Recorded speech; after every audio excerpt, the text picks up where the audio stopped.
Bienvenidos nuevamente a este podcast Lectura de Café. Sírvanse su cafecito para que nos acompañen en este versus literario entre dos escritores, o más bien dos libros icónicos del terror y de...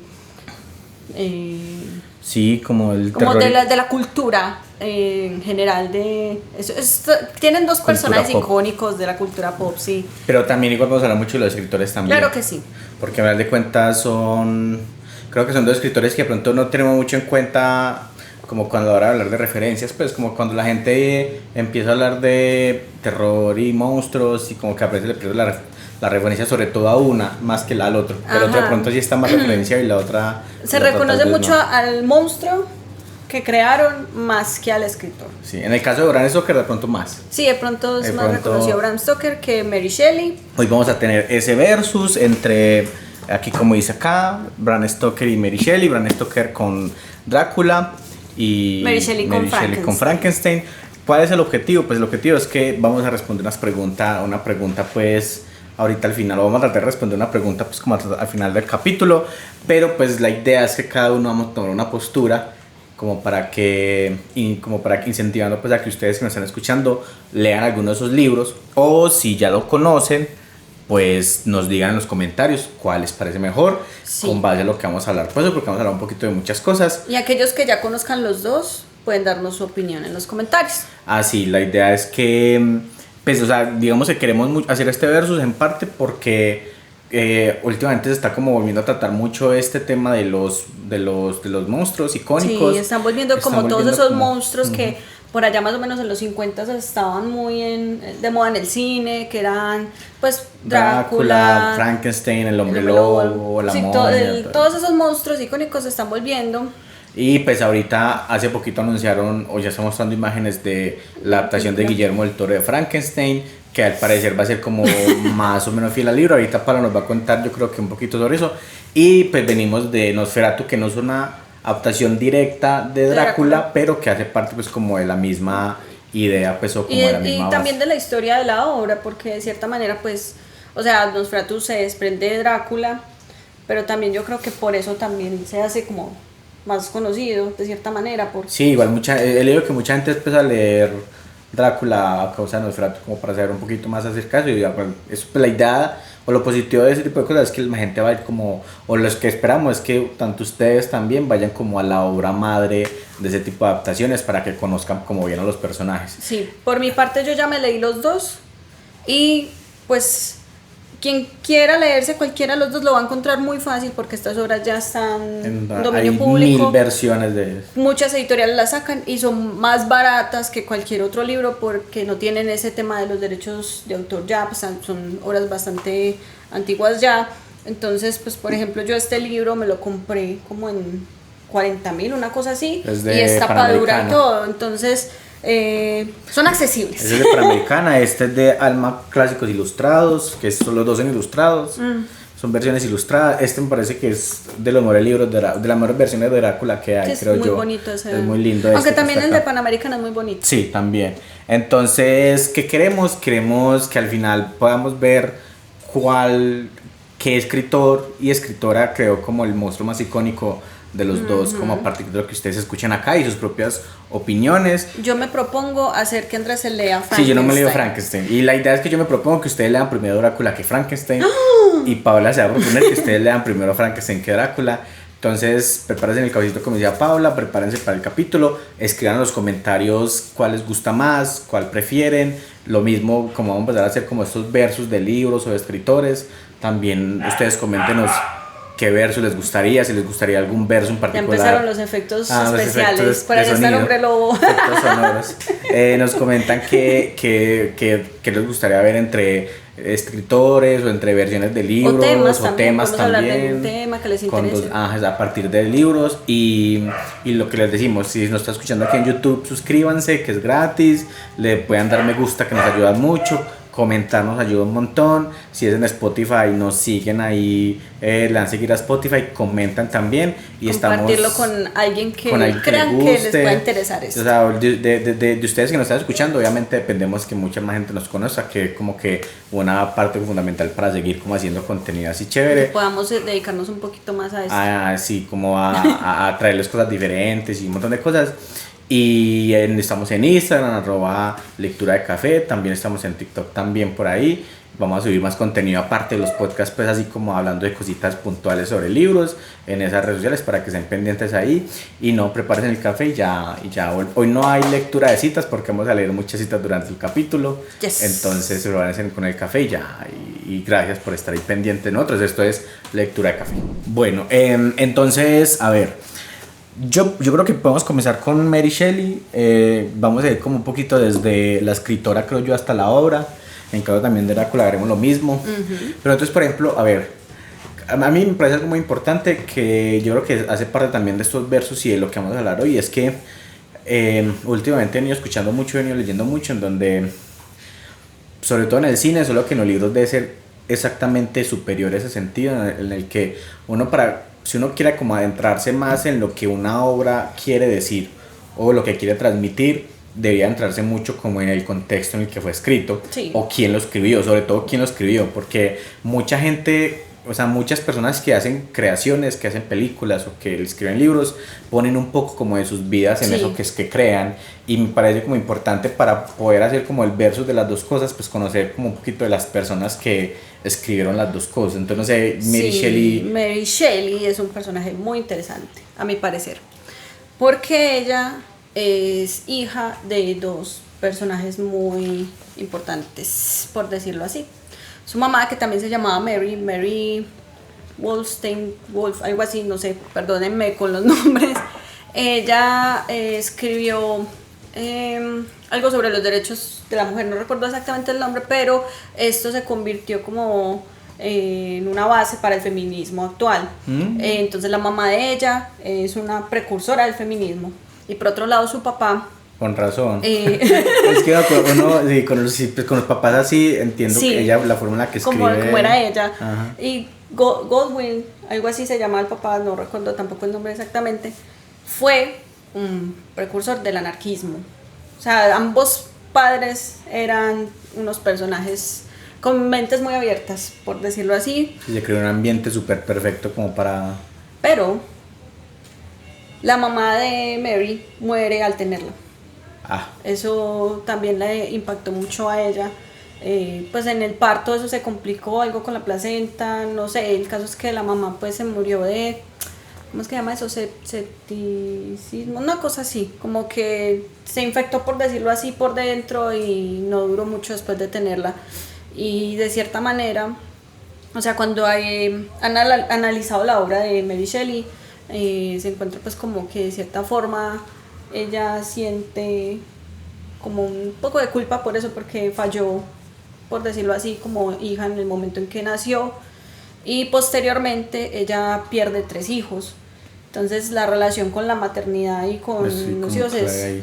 Sí, ahí se puede ver un poquito como... Sí, la relación de Frankenstein. Yo no me lo leo, pero por lo que sé, la relación de del monstruo con Frankenstein es... Bueno, yo sé que tú no lo has aclarado, pero para el que no sepa, y lo vamos a repetir hoy, creo que tú lo vas a repetir mucho, Frankenstein no es el monstruo. Es Víctor. O sea, Víctor Frankenstein es el creador. El científico. Sí.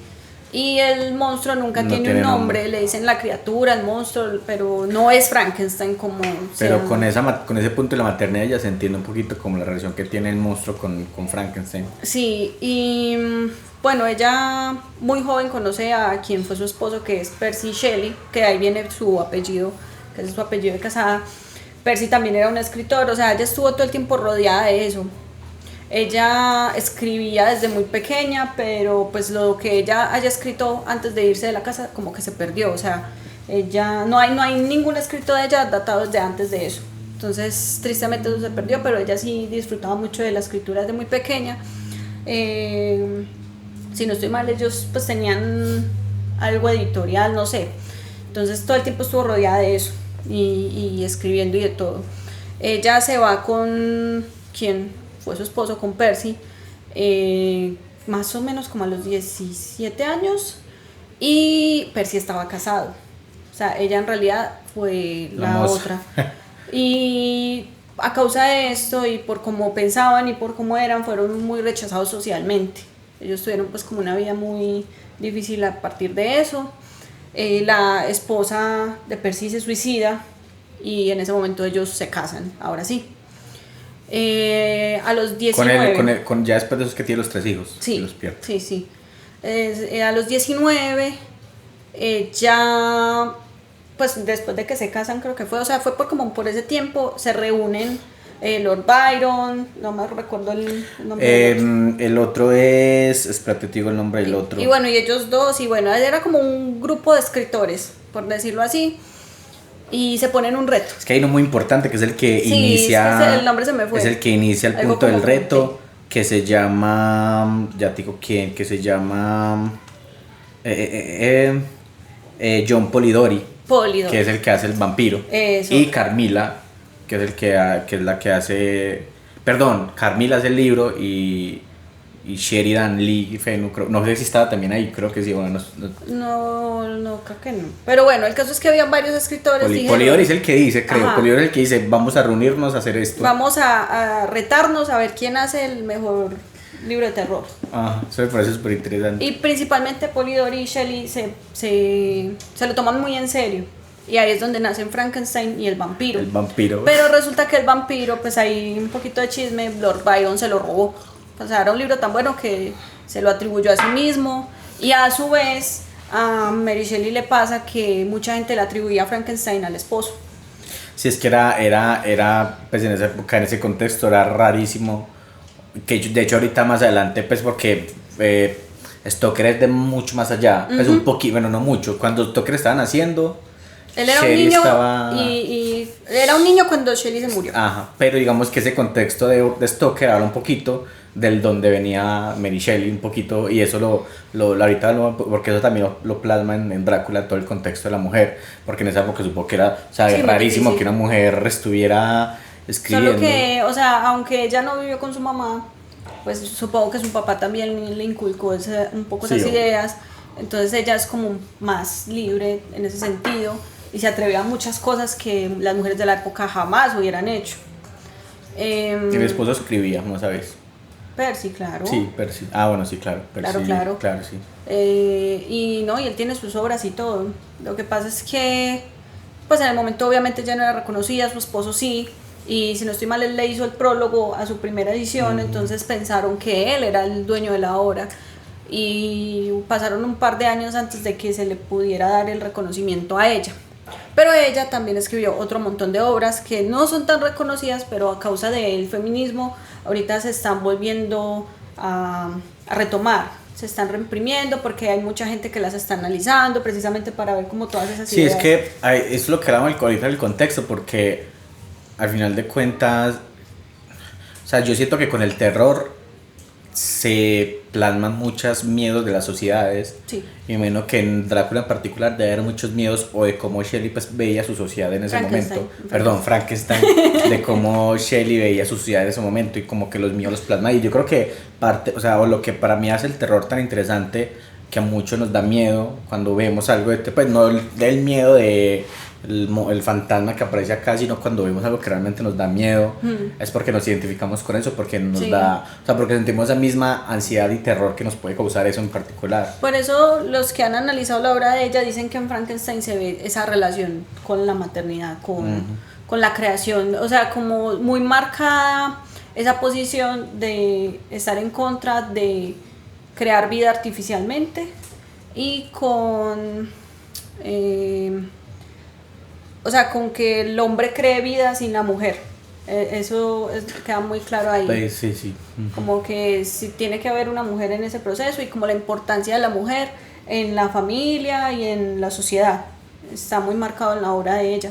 De hecho, ella es reconocida como también un ícono del romanticismo, porque ella plasma ahí como la importancia de las emociones, de cómo se siente, por ejemplo, el monstruo, la criatura.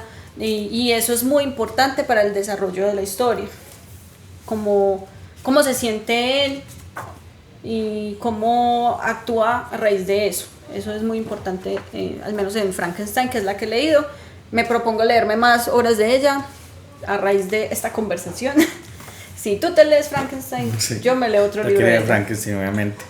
No, ahorita yo creo que a mí Mercy me parece como una escritora muy interesante, pues en el contexto en el que nace. No, y a mí me parece impresionante que haya escrito este libro tan bueno a los 19 años. Sí, es que estaba muy joven, ¿sabes? Muy joven. Pero es que también, bueno, no sé, de pronto... Pues en la época y todo eso, de pronto, y por la educación que ella tuvo, puede ser más fácil escribir, ¿cierto? Sí, es que, o sea, viene, bueno, aunque la mamá no estuvo presente porque la pierde, pues, supongo que mucha parte de esa...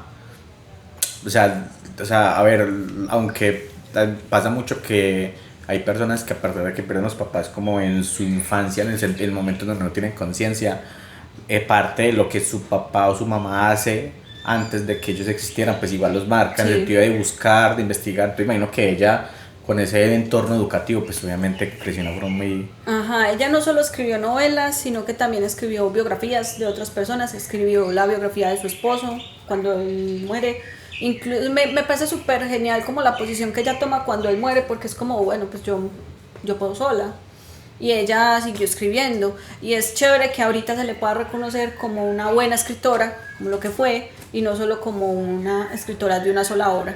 Sí, es verdad. Pues ahí yo, a ver, como para hablar de Bram Stoker, porque Bram Stoker, o sea, yo creo que Bram Stoker complementa un poquito lo que tú dices en el sentido de que Bram Stoker no es una figura en ese sentido tan marcada por cosas en su infancia como Mary Shelley. Él sí tuvo unos procesos porque, a ver, Bram Stoker nace en 1847, que es cuando, o sea, él nace y como que entra en enfermedad Mary Shelley en esa época. Sí, ella muere de un tumor cerebral. Ajá, sí, él de nace... 53 años apenas. Ella nació en el 1797 y muere de 53 años. Él está naciendo y ella está como entrando en enfermedad porque ella se muere como a los años, creo, es decir, sí, un niño. Sí. Entonces, la cosa es que, por ejemplo, Bram Stoker es un niño que nace en la pobreza. De hecho, cuando él es pequeño, él cae en una enfermedad como que lo deja en cama mucho tiempo. Y se dice pues como que la mamá, que se llama Charlotte Thornley, le cuenta cuentos de terror sobre la pandemia que tuvieron de cólera en 1832. Pues porque para los que no saben, parte de esa ideal, de cómo se masifica la idea de historias de terror viene desde esas pandemias en donde para generar como, es lo mismo que con los cuentos como encontrar infantiles, no, bueno, en parte, pero para prevenir a las futuras generaciones los marcaban por el terror, pues como cuando uno le decían el coco te va a llevar, algo así. Eso me pasaba como para que no se siguieran como por esos mismos pasos las generaciones que venían. Entonces los papás solían contarle muchas historias de terror a los niños, que como era una época en donde la enfermedad era como súper propagable, entonces eso era como que pasaba. Entonces como que abuelo contaba historias de terror al hijo, el hijo la modificaba con su experiencia, se la contaba a su hijo y así se iba como pasando. Y como que la historia de terror en sí, como esa, vamos a contar cuentos de terror, nace un poquito como de esa idea de las pandemias y todo eso. Entonces se supone que él desde ahí empieza como a buscar ese sentido, o como que le atrae mucho lo paranormal. Él es un personaje, una persona que desde muy pequeño, o sea, el Drácula de Bram Stoker por algo cae con peso, es que se nota que es un libro investigado, pues como que el personaje sale desde una investigación y se nota que él se metió mucho en todo ese tema sobrenatural como para poder formar el personaje. Sí, porque, o sea, él se inspira en una persona real que es un actor. Bueno, sí. O sea, él tiene varias inspiraciones para crear el personaje, pero entonces coge cosas de la realidad, pero también cosas de ficción. Porque ya existían pues los vampiros, ya había una... Es que ahí está, él coge el vampiro de Polidori. Precisamente. Y Polidori, o sea, es muy valioso porque el vampiro de Polidori es el primer cuento de vampiros, creo que existe. Después llegó que... Entonces, yo creo que no. Yo creo pero por ese tiempo... Es que yo creo que Polidori es el primero que utiliza ese término vampiro. Vampiro. Exacto, como tal. Yo creo que hay historias de no muertos en ese sentido, pero el primero que utiliza ese término creo que es Polidori.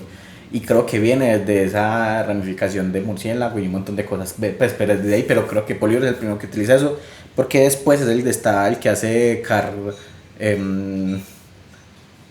Carmila. Carmila. Eso no, pues, yo tengo la duda, no sé si se fue antes o después. Es después. Sí. Primero es el vampiro, después Carmila. Ok. Entonces lo que hace Bram Stoker se coge vampiro, y el vampiro de Polidori es un ser que... Es otro que hay que leer. Es un cuento de... Yo, pero lo que me acuerdo más o menos de que hace mucho tiempo lo repasé es que es la noción básica del vampiro. Es una persona que se muere, que sale entre los muertos, y es más un zombie vampiro. Es raro el vampiro de Polidori, porque hay muchos elementos del vampiro que conocemos, que es el que coge Bram Stoker, que dice, bueno, Sí. esto es un vampiro, pero para mí el vampiro se va a volver en esto, y son elementos que le trae extra, que es lo que ahorita voy... Porque como decíamos en el primer episodio del podcast, Drácula también tiene cosas de hombre lobo.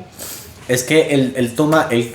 Lo que me gusta de Bram Stoker es que Bram Stoker se nota que es una persona súper metódica, en el sentido de que él investigó creencias de Europa del Este, se metió mucho en la subcultura, en qué creía la gente, cómo lo creía. Entonces por eso es que mezcla todo ese tema de historias de hombres que se vuelven animales, y por ahí nace un poquito como el tema de por qué implica como características de hombre lobo. Él se mete mucho en todos esos, él lee muchos cuentos de esos primeros monstruos que están en la literatura, y historias así de terror que le contaban las personas, y él se mete en todo eso, y por eso es que él llega hasta Vlad Tepes.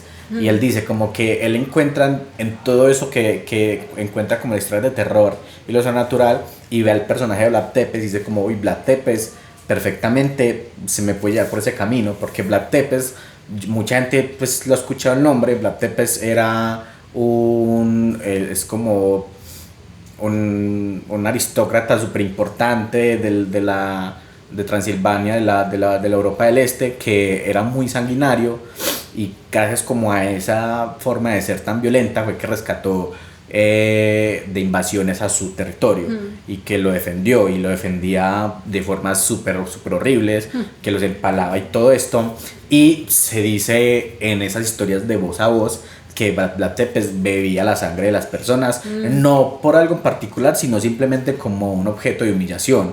Entonces, claro, él coge como esas cualidades de Vlad Tepes y lo lleva hacia el vampiro de Polidori, y dice, yo aquí tengo como un personaje que puedo mezclar, y por ahí es que nace el vampiro de Polidori. Solo que lo importante, aparte de cómo nace el personaje, es que Drácula, o sea, lo importante de Bram Stoker, que es lo que te mencionaba de Mary Shelley, es que él tiene un contexto social muy particular, que sé que Mary Shelley también, y los dos, o sea, Mary Shelley crece en la época victoriana como en parte de su esplendor, y Bram Stoker crece en el final de la era victoriana. Entonces parte de los terrores de la era victoriana salen en el Drácula de Bram Stoker.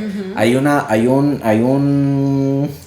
persona que se llama Max Nardau, que es un intelectual, que él describe como que él tenía una lectura en esa época en donde decía que hay una cosa que llama degeneración social, que él decía que en esa parte final de la época victoriana había un miedo a la generación social, en donde la modernidad y las nuevas tecnologías iban a hacer que las personas se fueran por otros caminos, y la sociedad como tal de su sociedad tradicional se fuera partiendo y se generara. Entonces si uno se pone a ver los personajes, la forma en la que se desarrolla la historia de Drácula, pero es que en el capítulo de Drácula decíamos que yo le decía que Drácula representa como esa parte de la liberación social, y sobre todo de la mujer, porque era uno de los miedos de la sociedad, del final de la sociedad victoriana, y ese contexto en el que él crece en el contexto en donde la revolución industrial está como en flote, y se empiezan a creer esa idea de que o sea, de hasta qué límite podemos llevar lo científico y lo tecnológico, y hasta qué límite nuestras tradiciones van a ser perdidas por eso tecnológico y esa cultura moderna que está saliendo. Entonces uno ahí por eso ve en Drácula esa lucha entre la medicina tradicional y esas soluciones sobrenaturales de Van Helsing. Entonces uno ve siempre, hay una cita, yo creo que la tengo por acá, vamos a ver si la tengo por acá, creo que la tenía marcadita, y si no, más o menos yo me acuerdo. Pero hay una cita en donde habla un poquito, ellos están como en el punto de ya como cuando saben que Drácula llegó a Inglaterra, a la Gran Bretaña, que ya saben que está ahí. Él tiene algo en donde le dice como, o sea, Lucy está enferma, hacen muchas transfusiones de sangre, y es que creo que no lo marqué por acá, que creo que no la encontré. Hacen muchas transfusiones de sangre y ellas las tienen así y ven que no funciona, que sigue igual. Sí, que todos los días amanece exactamente. Y Van Helsing, él se va a ir y el doctor le dice, pero usted ¿dónde va? Y él dice, le hemos hecho transfusiones de sangre tras transfusiones de sangre y no ha servido. Yo creo que hay que encontrar, voy a buscar algo más poderoso, porque tenemos que recurrir a lo antiguo. O sea, como que él dicen, esto moderno no funciona, tenemos que recurrir a nuestras tradiciones antiguas. Y ahí es donde va por los ajos, para rodear a Lucy de ajos y todo ese tipo de cosas. Entonces, todo el tiempo como en esa transición de ese miedo por lo tecnológico y lo moderno, se ve mucho plasmado en Drácula, y eso me parece como súper interesante. Yo creería que ese mismo miedo también se ve en Frankenstein. Sí. Porque es como ese rechazo que ella muestra ahí Mary, a crear vida artificialmente. Mary Shelley explota o escribe su Frankenstein más o menos situando como históricamente en ese punto en donde está.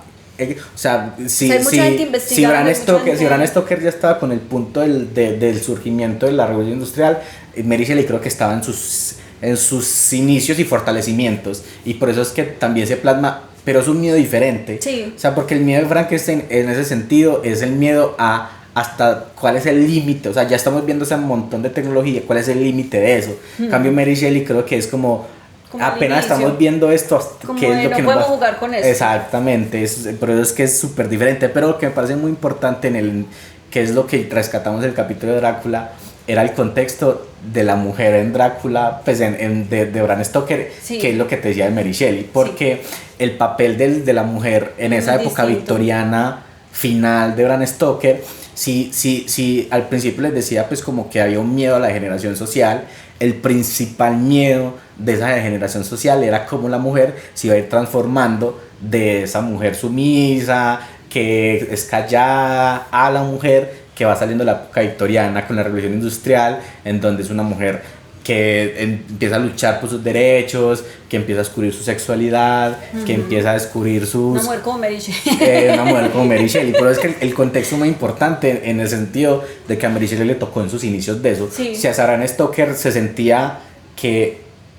O sea, es que es muy teso porque a Bram Stoker le tocó el miedo a perder lo que la tradición. O sea, esto que cuando él estaba escribiendo Drácula, cuando era joven, le tocó crecer con, ay no, es que mira los niños como están saliendo ya, ay es que las tecnologías que nos van a acabar la sociedad. Entonces crecer con eso en el papel de la mujer es súper importante. Hay una cita porque es muy chévere. Mary Shelley sería como una vampira en Drácula, yo lo veo así, porque yo les decía en el capítulo de Drácula que Mary Shelley es esa idea de yo les decía que la mujer en Drácula, cuando se vuelve vampira, es como que Drácula es lo que hace esa deformación social y hace que la mujer se libere y se vuelva rebelde y se vuelva a explorar su sexualidad. Entonces Mary Shelley sería eso. Entonces muy interesante porque cuando Lucy se enferma, que Lucy se vuelve en vampira, hay una frase que esa sí la cogí por acá. No, se te zafó. Se me zafó uno. Está por acá. No está por acá. No me acuerdo. Problemas. Problemas. Pero yo creo que la tengo. Es que eso no se pega casi a mano, no jales de ahí. Sí, qué horrible. Pero. Mira, bueno. Tenemos una cita extraviada. Hay una. En esa cita. Esa cita es la que me perdió. Esa cita lo tengo dos. Esa cita es en donde ya se dan cuenta que Lucy es vampira. Sí. Y que todo lo de los niños y que ella salía. Y entonces Van Helsing dice algo como miren a Lucy. O sea, se perdió su ternura y ahora se volvió una mujer demoníaca y sexual, algo así. O sea, como que perdimos a la mujer tradicional y ahora estamos yendo por la mujer moderna. Pero hay una cita que yo te la leí ahorita, que Mina tiene un papel muy importante en el Drácula, porque Mina es la mujer fuerte que crece en ese entorno tradicional pero que se va saliendo de él, y hay un punto en una discusión que tienen de que si Mina va a ir a acompañarlos a matar a Drácula o no. Y Van Helsing le dice, esa maravillosa señora Mina tiene cerebro de hombre, el cerebro que poseería un hombre muy dotado, y corazón de mujer. Créame, el buen Dios la formó con un propósito cuando la dotó de una combinación tan buena. Es como... Es como el hombre sin poder aceptar que la mujer sea mejor. El hombre sí, es como... O sea, la única forma en que una mujer sea tan inteligente es que tenga el cerebro de un hombre, porque los hombres sí somos inteligentes. Entonces como que el papel de la mujer en esa escritura de Drácula es súper importante, porque para mí creo que el personaje, o sea, Drácula como tal es un personaje muy fuerte, pero creo que esa figura de la mujer vampiro también se ha fortalecido mucho, y creo que viene mucho desde esa liberación femenina también. Y si por ejemplo a Mary Shelley la están como retomando mucho como por esa idea de tomarla como esa figura feminista, de desprenderse pues de de las tradiciones, la figura de la mujer vampiro también puede ser como una forma de salirse como de esas tradiciones. Entonces como eso me parece muy interesante, pues como que a los dos les tocó de una forma diferente, pero que es como ese mismo contexto. Es muy chévere. Sí, hablando pues como de la figura femenina en los dos libros, es un contraste muy, muy loco lo que hay en las mujeres de Frankenstein y las mujeres de Drácula, Sí. porque tú mencionas que obviamente Mina es un personaje súper fuerte, yo lo decía en el primer episodio, y yo siento que en parte las mujeres en Frankenstein quedan como en un segundo plano. Sí, pero siento que es porque como Porque ella se el foco siente. es otro, sí. Y porque también siento que tiene que ver con cómo ella se siente.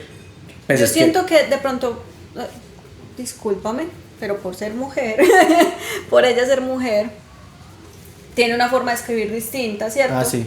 Y ella plasma mucho ahí sus emociones. Lo mismo que hace en la criatura, en la historia, es como lo que ella estaba haciendo ahí, porque, bueno, ella está en un momento difícil, porque, bueno, recién se casa con este hombre, y como que han pasado tantas cosas en su vida, tanto rechazo, tanto la sociedad y todo eso, y ella plasma ahí como ese rechazo, porque, bueno, las mujeres no son tan importantes en la historia, o sea, sí son importantes, pero no como personaje principal, ¿cierto? Son importantes para que la historia avance, y están ahí todo el tiempo, por lo que te decía ahorita, que es como la importancia de la mujer en ese proceso. Pero el foco ahí es en dos hombres, que son Víctor y la criatura. Y uy. Igual también como tú decías ahorita de que también tiene mucho que ver la falta femenina en ese. Sí. Entonces supongo que también por eso es que Sí, la por mujer eso queda quedó como como relegada. En cambio ahí, es que bueno, ya saben que vamos a hacer un poquito de spoiler inevitablemente. Sí, si quieres hagamos una cosa, hagamos una pausita para hacer más, recuerden que nosotros hacemos pausitas de café. Problemillas Sí, por acá. entonces hacemos pausitas de café cada tanto, hagamos una pausita y ahí hacemos como los spoilers, porque va a ser normal que hagamos, pues en Drácula decimos spoiler, en el es difícil en no el hacer Resplandor spoiler cuando también y estamos tal. analizando una obra. Y Igual pues yo- hay personas que no les molesta, hay otras personas que sí, entonces Igual yo siempre digo, o sea, yo siento que los spoilers no deberían de ser razón para uno no vérselo o no. leerse algo, porque igual porque como me pasaba a mí, yo veía las películas de las adaptaciones de Stephen King, igual me iba a leer el libro, igual sí, me gustaba más. y además porque uno no sabe cómo la construcción de eso hasta que llegan Ajá. hasta allá, entonces igual, así sean spoiler, igual léanse los libros. Y Entonces, con Frankenstein, no se preocupen, la película es totalmente diferente. sí, ahorita más tarde también vamos a hablar de adaptación. Entonces, quédense un momentico, vamos a hacer la pausa de café y ya seguimos hablando con eso. Yes. Te iba a hacer el spoiler, vamos a entrar, yo creo que a partir de esto vamos a entrar En porque temas sí, de libros. sí, porque si bien ya el contexto nos sirvió como para mostrar cuál es el punto en donde van, o sea, hasta qué punto quieren ir los escritores con la obra, ya empezamos a hablar del libro como para desarrollar esos puntos. Entonces, por Sí. ejemplo, estamos hablando del papel de la mujer porque los Ajá. personajes femeninos de Frankenstein son Son muy diferentes, son muy diferentes contrarios a los Ajá. de Drácula. Hay dos mujeres muy importantes en la historia de Frankenstein. Se me van los nombres.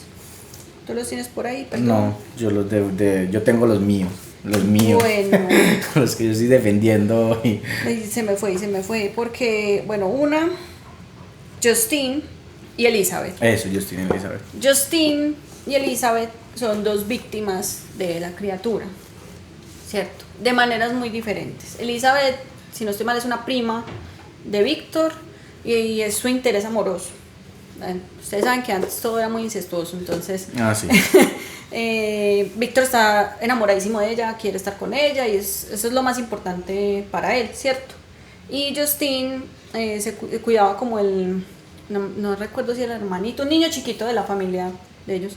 En un momento de la historia, la criatura llega allá, ya ha pasado por muchas decepciones, porque pues, eso es otra cosa que voy a hablar más adelante en cuanto al rechazo que ha recibido la criatura. La criatura. Y él mata a este niño, lo estrangula. Y él es, en ese punto ya es tan inteligente que la inculpa a Justine.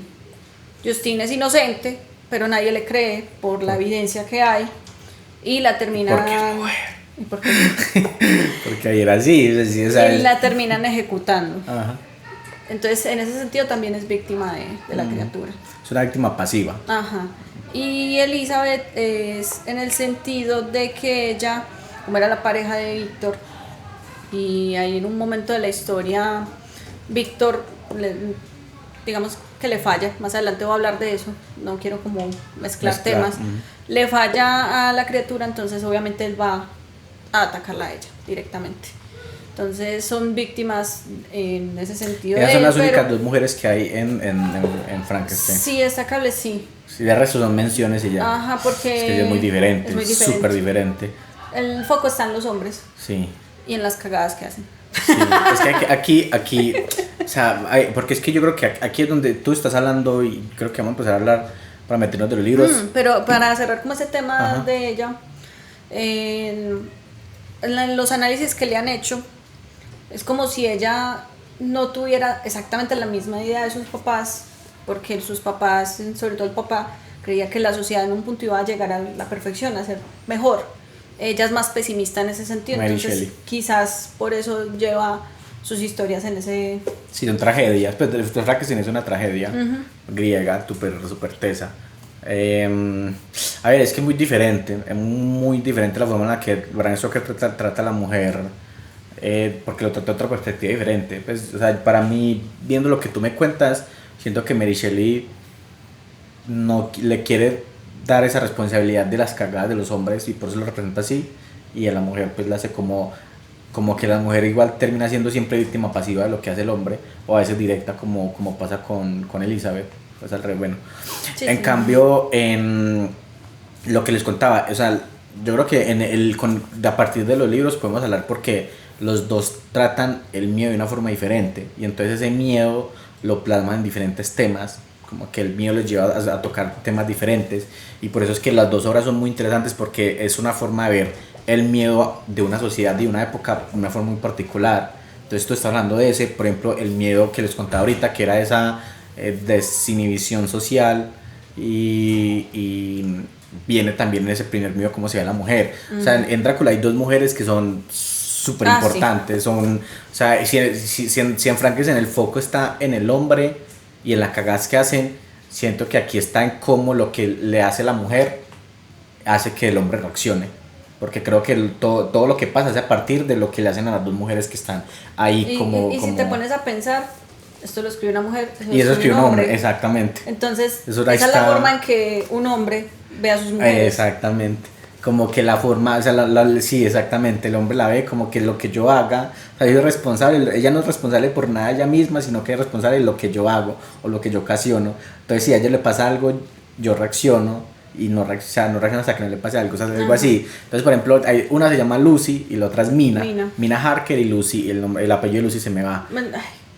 Pero bueno, no me acuerdo. Lucy, la Lucy. Lucy es como, ahorita les decía que Bram Stoker vivió ese miedo a cómo la mujer iba a cambiar con todo este tema de la mujer moderna. Hay un término que llama nueva mujer, que en esta época, y lo plasma Bram Stoker ahí, porque el miedo a la nueva mujer es el miedo a cómo la sociedad va a transformar a la mujer con la tecnología y la modernidad, de que la mujer ya no va a ser lo que les contaba ahorita, que es la típica mujer sumisa y pasiva, sino que es una mujer más activa en la sociedad, y eso es nueva mujer. Entonces Lucy representa a la nueva mujer, porque Lucy es una mujer que... Es muy curioso porque antes de morir ella era como la mujer perfecta y la pretendían hombres, y mejor dicho Lucy, y ya después es todo lo contrario. De hecho, es que es muy tenso porque, a ver, Lucy es la primera víctima de Drácula. O sea, Drácula llega donde Lucy y la muerde, y se vuelve un vampiro.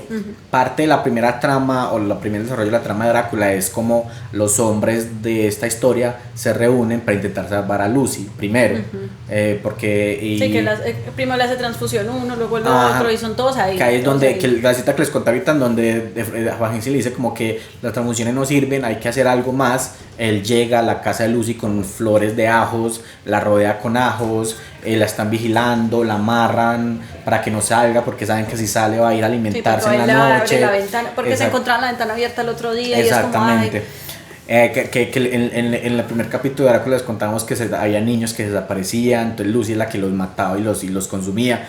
Entonces Lucy es la mujer que empieza siendo que quiere casarse con muchos hombres porque tiene muchos pretendientes y ella quiere casarse con muchos hombres. Los quiere a todos. Los quiere a todos.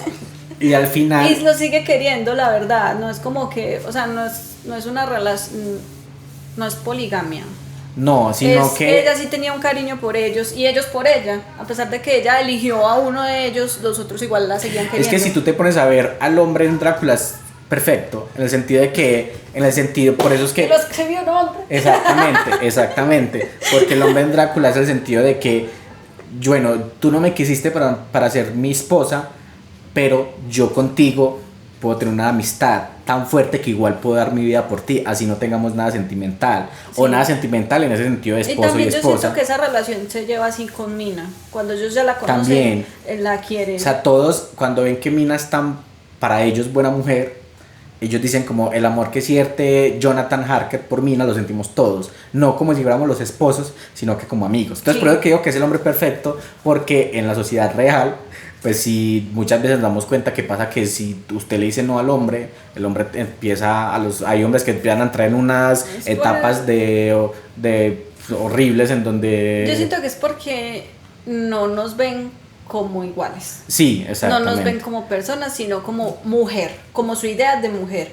Entonces esa mujer a mí me sirve nada más como pues pareja, por decirlo así, pero esa definición de pareja es más como de o para reproducirme o para sentir placer para o para sentirme bien, o para poseer algo. no como un igual. En cambio aquí sí lo ven como iguales. Ahí es cuando el hombre se indigna y se va, por decirlo así, porque es como esta mujer no me va a dar lo que me debería dar. Pero es que aquí digo que es el hombre perfecto porque Bram Stoker lo ve así, como que el hombre es capaz de hacer esa decir de, bueno, no somos esposos o no vamos a ser esposos porque no me quiero de esa forma, pero amistad sí. Y como que todo lo sentimental es súper lindo y todo. Pero entonces, bueno, ella se infecta, se vuelve vampiro, y entonces la idea es que ella, a pesar de que acepta casarse con uno, cuando se vuelve vampira, empieza a tener su liberación sexual y se vuelve en alguien detestable. O sea, ya no es la mujer que todos intentan salvar, sino que todos la intentan matar. Y ya la tratan de demonio, de mujer endemoniada, de una mujer alejada completamente de su ternura y todo ese tipo de cosas. Entonces por eso es que digo que es como la nueva mujer, es como el miedo a la nueva mujer en Lucy. Y Mina Harker, aunque es una mujer muy activa y lucha, es una mujer muy fuerte, en muchas partes siente que es la mujer tradicional, porque tiene un amor tradicional. Sí, es como todo Jonathan. Exactamente, a pesar de que es muy fuerte, ella igual sigue siendo dependiendo mucho de su esposo. Y es más, al final, la trama final es salvar a Mina. Entonces es como que la mujer débil que hay que salvar y que la salvan en el grupo de hombres y que los hombres dan la vida por salvar a la mujer. Entonces es como que los dos tipos de mujer están ahí, de la nueva mujer y la mujer tradicional. Entonces dan como los dos miedos. Y entonces es muy diferente porque casi que la historia se desarrolla en base a lo que le pasa a estas dos mujeres. Sí. Y es muy interesante eso. Pero ese es como el primer... Allá está una víctima de Lucy corriendo. Ese es el primer de los miedos. Pues como Bram Stoker y Mary Shelley ven como plasman los miedos diferentes. Yo tengo otro miedo y mira si los podemos como intentar unir. Porque hay un miedo muy particular que a mí me gusta, que es que yo los anoto y yo tengo un montón de noticas por acá. Y en el celular todo, y yo no soy capaz, o sea, ustedes ven que yo no miro porque... Yo tengo como todo organizado, entonces tengo como los apunticos de todo, pero... Y si yo anoto cosas no las miro, entonces ¿para qué? Hay una cosa que les decíamos del miedo, que no sé cómo se puede de pronto transmitir a Frankenstein, no sé. Pero Bram Stoker plasma un miedo muy particular, que es el miedo a lo extranjero y a la invasión. Que casi que, o sea, el foco principal es Drácula, que llega de Europa del Este, que, o sea, el hecho de que sea Europa del Este es muy particular. O sea, Bram Stoker no eligió a Vlad Tepes de Transilvania porque solamente es Vlad Tepes, sino que Europa del Este es algo muy particular para ese tipo de invasiones que tuvo Europa en ese momento, y que Gran Bretaña es el epicentro. O sea, entiendan que Gran Bretaña para Bram Stoker y para la gente de esa época era el epicentro de la cultura y de la sociedad. Sentido que era una sociedad súper desarrollada, que estaba en una isla, que pues, es una isla alejada de la Europa normal, que estaba en su mundo, en su desarrollo, y el miedo a la invasión y a lo extranjero es Drácula, este ser de Europa del Este llegando a Gran Bretaña a despojar la sociedad de Gran Bretaña. Y entonces está muy tesa la forma en la que él describe ese miedo. De hecho, Sí. hay una parte en donde Van Helsing dice, no podemos dejar que ese ser camine por nuestra sociedad porque la va a corromper. Entonces es como que en Drácula está esa idea de cómo que ahorita lo estamos sufriendo con, o sea, por eso es que lo admito, porque los libros antiguos o clásicos o lo que sea se pueden transportar, como que nuestra sociedad cambia y no cambia. Todo es cíclico. Exactamente, como porque el por Doctor ejemplo, Sueño. en ese momento estamos viendo que hay, no sé, en Estados Unidos Trump, él está teniendo ese miedo con los migrantes, con lo Sí. que llega, porque para ellos es como, no, aquí ya somos una sociedad americana, no queremos que la sociedad americana se corrompa, y América para americanos, y no sé qué, y saquemos a los extranjeros de acá, no quiero ni mexicanos, ni latinos, ni nada, y entonces como que estamos viendo lo mismo que se veía en ese momento de una forma diferente, y ese es el miedo a lo extranjero, que no sé si se puede llevar de alguna forma a Frankenstein, porque no sé que Frankenstein no tiene... Yo en Frankenstein veo otro miedo, que de pronto puede ser similar, pero no. En Frankenstein está todo el prejuicio. Sí. Como la sociedad se guía por apariencias, por la belleza, por temas estéticos, y juzga a partir de eso. Porque la criatura, el monstruo, no nace malo. No es como en la película que le meten Ese es un el cerebro típico de asesino, no nace malo, sino que se corrompe, lo Sí. corrompe la sociedad. Exacto, pero lo corrompen rechazándolo por feo. Por acá, de hecho, aprovecho. Tengo una citica que más o menos les va a ayudar a hacerse una idea de cómo se ve, porque no se ve como en las películas ni nada. Sí. O sea, el icono del terror que reconoce todo el mundo no es. Pero ustedes me dirán si les da miedo. Dice, ¿cómo puedo transmitir mis emociones? Bueno, este es Víctor hablando. Ante esta catástrofe, o cómo puedo encontrar palabras para describir al ser desgraciado que con infinitos sufrimientos y cuidado me había esforzado por crear.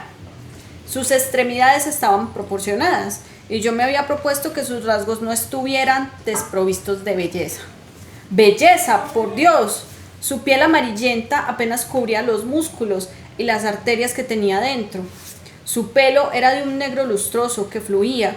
Sus dientes eran blancos como perlas, pero estas exuberancias únicamente lograban un contraste más repelente con sus ojos llorosos, que casi parecían del mismo color de las pálidas cuencas que los albergaban, con su cutis marchito y su boca rectilínea de labios negros. Ahí más o menos te haces una idea de cómo se ve. Y por acá dice, ¡ay! Ningún mortal podría soportar el horror que inspiraba su rostro. Una momia dotada de vida no sería tan horrorosa como aquella cosa. Yo lo había visto aún sin terminar. Era feo, pero cuando aquellos músculos y articulaciones comenzaron a moverse, se volvió una cosa tan horrorosa que ni siquiera Dante habría podido concebirla. Entonces, desde el principio, Víctor nos dice que era feo. Intentó darle belleza, pero él no es Dios. Y él no sabe ni siquiera con qué está jugando. Entonces creó algo parecido a un humano, pero muy feo. Entonces él nos dice, tiene una piel amarillenta, bueno, ahí no estaba en lo que leí, pero mide como 2,5 metros, entonces es inmenso, tiene su pelo largo, negro así, y la boca negra, él dice que tiene los labios negros. Entonces es como un gótico grande. Un gótico grande, sí. Sí, y resulta que que la criatura tiene un cuerpo muy resistente. Entonces, gracias a eso puede sobrevivir, porque él es un ser muy feo, muy grande, muy horroroso, pero es como un bebé. O sea, él en ese momento nace, por decirlo así, cuando cobra vida. Y Víctor lo que hace es ver cómo es de horrible verlo moverse, verlo ya en acción, decir, pues pucha, yo le di vida a esto tan feo, entrar en shock y dejarlo solo. ¿Y qué hace un bebé solo en el mundo? No, pues... Él no sabía qué hacer, o sea, él lo seguía, lo empezó como a acosar, por decirlo así, porque era su papá. Y él no sabía hablar, no entendía nada. Y simplemente era un ser muy feo y muy grande. Pero llega un punto en que él se va, pues, normal. No se iba a quedar detrás de alguien que no le estaba parando bolas tampoco. Y en sus aventuras, él empieza a aprender a hablar, aprender a razonar. Y gracias a este cuerpo resistente sobrevive. ¿Por qué? Porque él aguanta temperaturas extremas, porque no necesita estar comiendo, o sea, es súper resistente este cuerpo. Entonces no es como un humano normal que si se va por ahí ya se muere y ya, siendo un bebé pues, porque él tiene la conciencia como un bebé en ese momento. Y Frankenstein, Víctor, se desentiende de eso. O sea, me parece súper loco eso porque es como, ay, cualquier papá. ¡qué vida! ¡Ay, no, qué horror! Y se va y sigue con su vida normal. La figura del hasta papá, que ya lo afecta. La figura del papá moderno. Sí, es literal. Ya cuando lo empieza a afectar, que es cuando la criatura mata a este niño, ajá, ahí ya empieza a actuar Víctor, si no... Si no, no hace nada.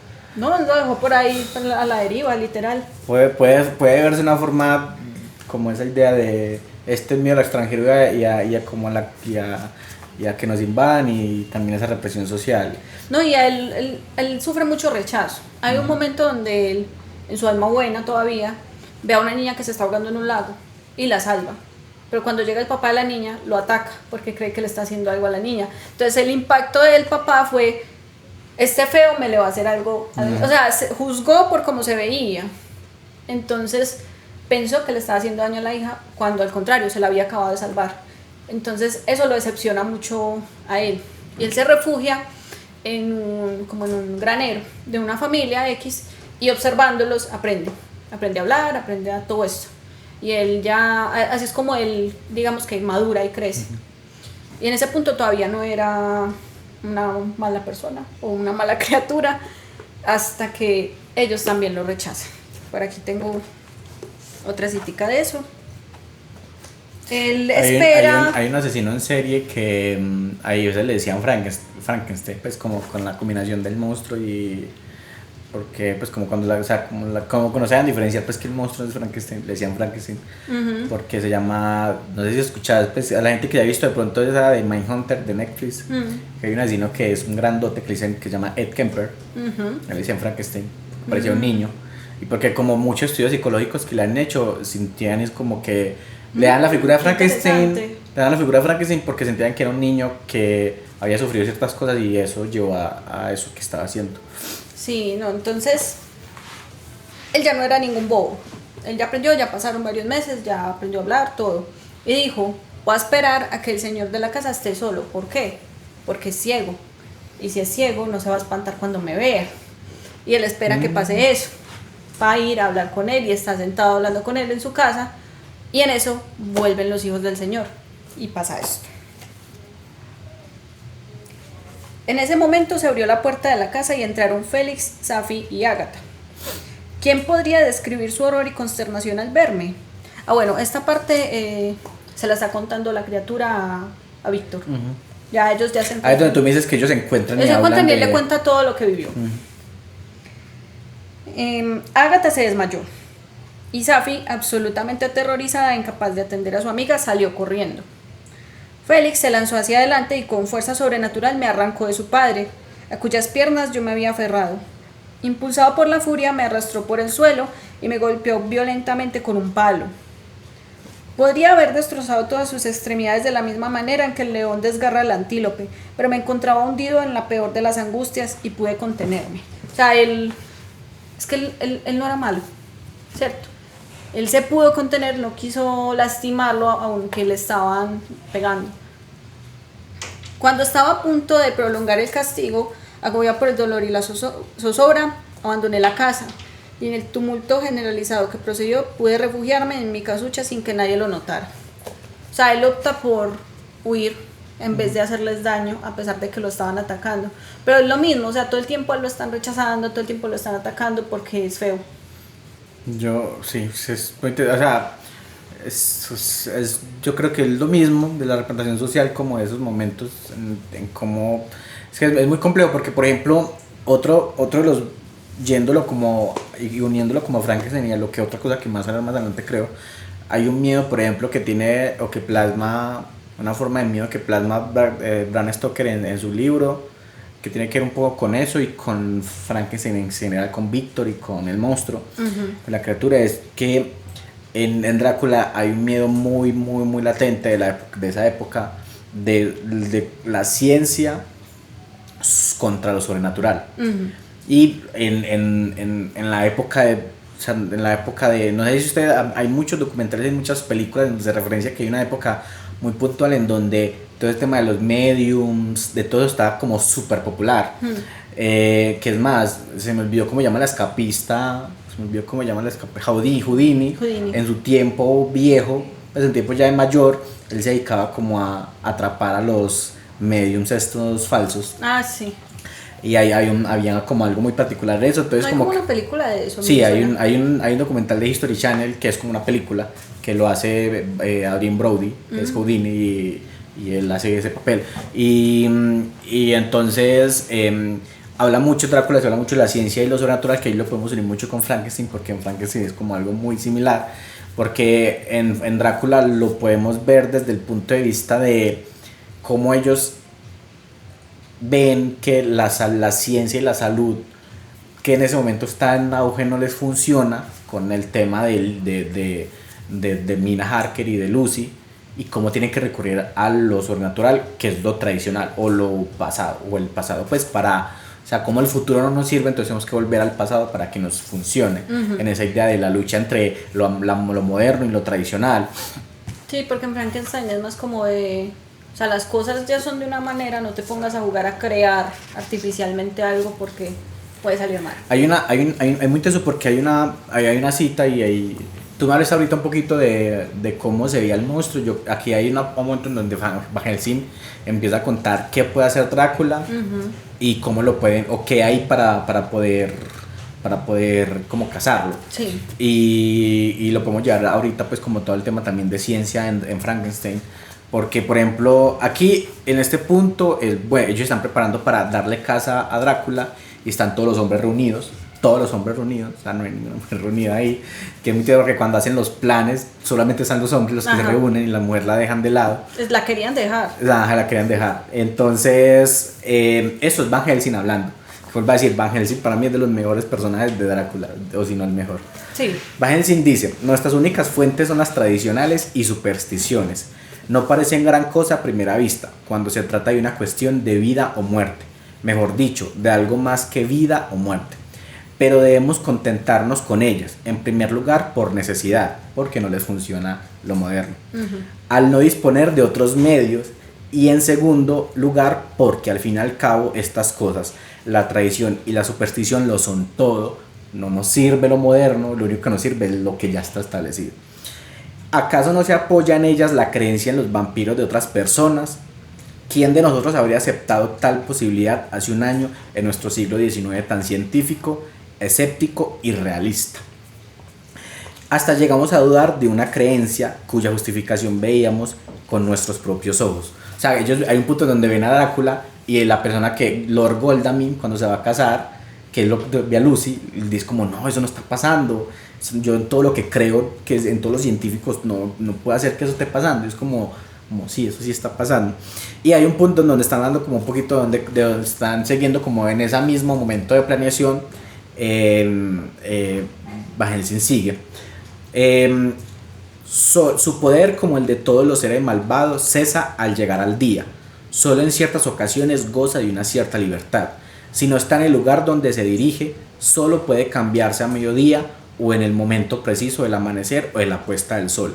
Estas cosas nos la cuentan las leyendas y las vemos confirmadas por inferencia en nuestra crónica.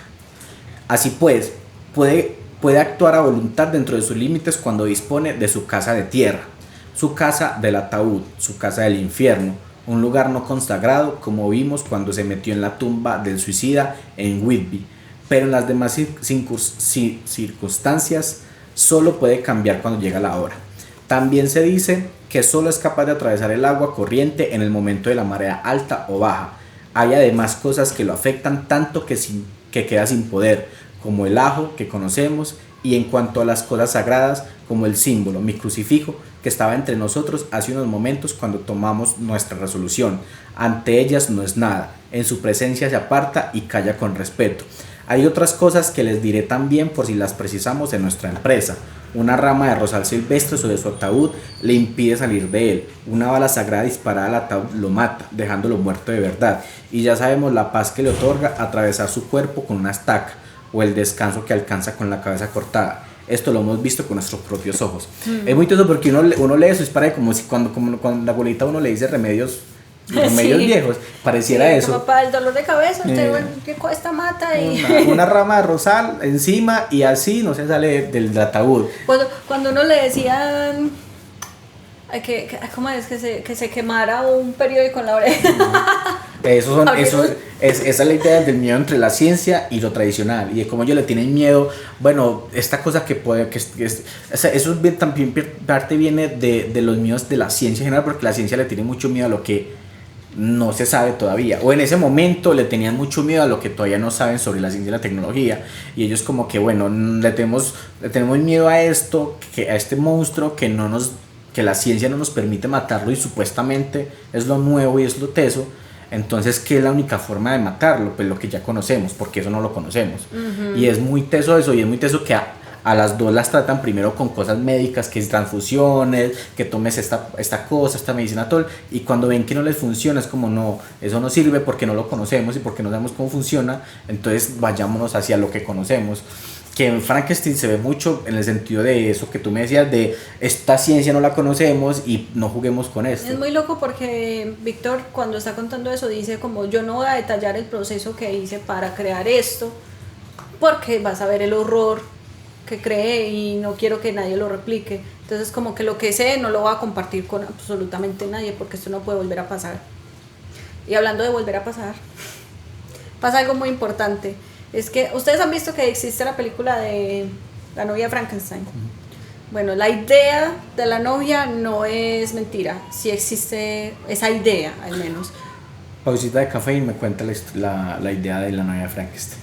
Sí, porque yo me quedé sin café, Pausita mira. de café, sí, yo también. Pausita Sí, de señor. café y ya volvemos a seguir con la novia de Frankenstein. Esperemos que les esté gustando mucho este versus y ya, una pausita y unos segunditos. Porque, me estás convenciendo de volverlo a leer incluso. Está muy bueno, es que Drácula es muy bueno. Pero decime que no te he convencido. Sí, yo digo, es que cuando uno encuentra el contexto de las cosas, sí, es muy chévere. Es más interesante porque uno se mete más en la Si historia. yo no hubiera leído Drácula, ya me lo hubieras vendido. Ya volvemos. Listo, ya con café. Continuando, ¿qué es lo ya de recargaron sus tazas. ¿Qué es lo de la novia de Frankenstein? Bueno, resulta que... ¿Y qué tiene que ver con el miedo a la ciencia y a...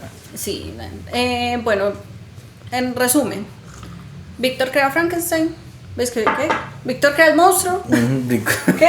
Víctor se crea a sí mismo. Víctor crea el monstruo, lo desatiende, el monstruo se va, pasan todas estas cosas que ya les he contado, mata al niño. Cuando mata al niño, pues obviamente Víctor reconoce que fue consecuencia de lo que él hizo, viaja hasta allá. Él incluso está cuando van a ejecutar a Justine, él dice, yo estoy segura de que ella no fue, porque él sabe que fue su monstruo, pero pues nadie le cree, ¿cierto? Él era el único que creía en la inocencia de ella prácticamente, a pesar de que ella terminó confesando. O sea, tanta fue la presión que Justine confiesa que él mató al niño, pero no. Y entonces él empieza a buscar al monstruo, lo encuentra, él le cuenta todas sus desventuras y le dice, tú eres responsable porque tú me creaste y me dejaste solo. Yo lo único que quiero es compañía, yo necesito a alguien que me quiera y que esté conmigo. Hágame una novia. Y Víctor, después de escucharle todo, siente compasión por él, a pesar pues del miedo que le tiene por todo lo que ha hecho. Que Melissa le pone a Víctor, o sea, pues en esa metáfora jugar a ser Dios, literalmente es Dios. Es como si Adán, cuando Dios ve que Adán está, pero nosotros somos católicos, Lucy, no somos tan pues de leer la Biblia y todo eso no somos católicos así, pero pues en la historia pues de Adán y Eva, cuando cuando Dios ve como que usted está muy solo, entonces le va a dar una novia, sí. una novia y es como pero él se la pide. Él siente compasión y le dice, listo, yo le voy a crear una novia. Y por acá traigo otra citica. Resulta que él la estaba haciendo, literal. Él va y se aísla como en un laboratorio por allá, todo lejos, y se acabó a crear a la novia. Y pasa eso, o sea, en medio de toda la operación, que no sabemos cómo es porque él no nos cuenta. De repente, miré hacia arriba y el corazón comenzó a fallarme. Temblé, iluminado por la luz de la luna, vi al demonio en la ventana. O sea, miren que él se refiere a su creación como un demonio. Una abominable sonrisa se dibujaba en sus labios mientras me observaba cumplir la tarea que él mismo me había asignado. Era cierto. Me había seguido en mis viajes, o sea, el monstruo se fue detrás de él hasta donde él supuestamente estaba aislado. Había vagado por los bosques, se había escondido en grutas y había buscado refugio en amplios y profundos brezales, y ahora venía a comprobar mis progresos y a reclamar el cumplimiento de mi promesa. Al mirarlo, su semblante expresaba los mayores alcances de malignidad y traición. O sea, no sé por qué, siento que él lo veía como un ser malvado, que bueno, ya había cometido cosas atroces, pero lo único que quería en ese momento era su novia, la persona que le iba a acompañar. Por primera vez consideré una locura mi promesa de crear otro igual a él, y en un arrebato de furia hice trizas el objeto al que me había propuesto darle vida. El engendro me contempló mientras destruía la criatura de cuya existencia futura dependía su felicidad, y con un diabólico aullido de desesperación y venganza se fue. Este es el motivo por el cual él ataca a Elizabeth. Porque él, como, me quitaste mi novia. Yo también te voy a quitar. Te voy a quitar la tuya. Elizabeth es la novia de Víctor. Sí, acuérdate que te dije que ese era su interés amoroso y que... no, muy teso. Muy teso el cómo aprende... Sí. Cómo aprende sentimientos negativos. Pues, por culpa de la gente, porque él era como un papel en blanco. Sí. Y lo único que ha recibido de los humanos ha sido rechazos, ha sido ataques, falsas promesas de la persona que lo creó. Entonces él lo único que aprende es a ser vengativo y a ser malo. Y es lo mismo, pues, o sea, realmente tiene que ver en el sentido de lo miedo a lo desconocido, pues, porque igual en Drácula también habla mucho de eso, del miedo a lo desconocido. Sí. Y a mí me parece muy horrible, como lo menciona Víctor acá, como crear otro igual a él.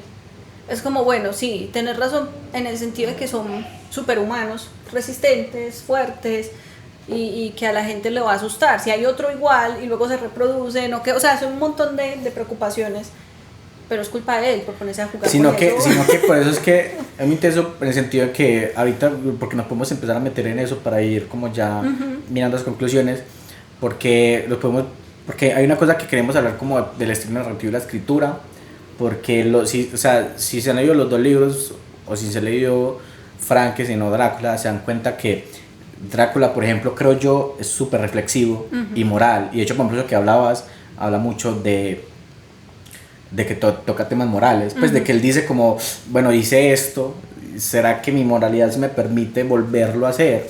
Es como que todo el tiempo se cuestiona moralmente, de que siento compasión por la criatura, pero yo sé que eso quizás es malo, pero no debería volverlo a hacer. O sea, la primera vez fue sin saber, ya soy consciente de qué es lo que estoy creando, ¿lo voy a hacer otra vez? Exactamente, es como, porque por ejemplo, que es lo que decía, que aunque los dos tocan temas de miedo a lo desconocido, Drácula nunca se cuestiona sobre, o sea, Drácula nunca se cuestiona sobre esas cuestiones morales, de hasta qué punto creemos que esto que Van Helsing llega de un momento a otro y es como, él es muy teso, nos está diciendo cosas extrañas, súper raras, y le creemos de una, como que nunca se cuestiona esa idea de, bueno, las tradiciones nos sirven, pero hasta qué punto las tradiciones sí son reales, hasta ¿Cómo qué confiar punto, ciegamente en esta persona que me está cómo diciendo? tener fe ciega, porque habla mucho de la fe ciega, y no sé si Bram Stoker, no leí porque pero no encontré si era muy creyente o no, pero la forma en la que los personajes creen en Van Helsing es como si fueran esos fe ciegas. O sea, ese man nos recomendaron, es muy teso, vemos que medio le hace algo a Lucy y ya le creemos absolutamente todo lo que diga, y no se cuestiona, bueno, si la medicina no nos sirve, hasta qué punto lo tradicional sí nos sirve, aunque y no se cuestiona tanto que al final les termina sirviendo lo tradicional. Pues yo creo que también es como no perder la fe, porque es que si dejaban de creer en eso, pues ya se sucumbían. O sea, ahí es donde hablo como la forma de escritura, porque Bram Stoker no intenta cuestionarse, sino que intenta entregar una historia cargada con una emoción, con un terror y como con un ritmo muy constante. Ya les decía que al final de Drácula yo les decía que las personas que no están acostumbradas como a leer mucho y quieren como acostumbrarse Sí, como a coger ese Drácula ritmo de les lectura, entra. Drácula es perfecto porque el ritmo hace que uno no se pierda y como que uno a veces uno se encuentra con libros que es muy difícil de leerlos porque uno es como, uy, fue pucha, esto es denso, aquí es denso y aquí no, y es como que ese ritmo constante uno Es que lo lo que pierde. yo decía, que eso es un chisme.